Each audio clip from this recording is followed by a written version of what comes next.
Hello everyone. In today's video, I'm going to show you how to get the best IKEA student discount codes in 2025. This is pretty simple, so let's jump right into it. First of all, go to your web browser and right here you'll have to search for IKEA student discount code. Right here, scroll down a little bit and go to this website which is called WordPenny. As you can see right here, we have a list with some promo codes and some deals that we can use in order to get some discounts.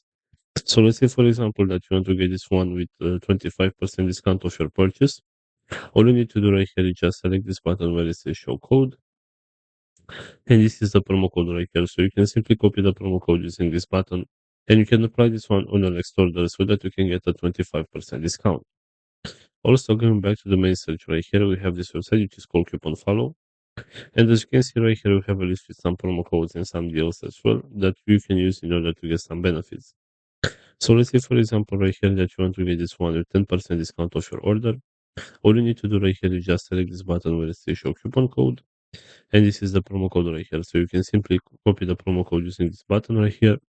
And you can apply this one on your next order so that you can get a 10% discount. So this is pretty much all for today. I hope you enjoyed this video, and if you did, don't forget to like and subscribe. Bye bye.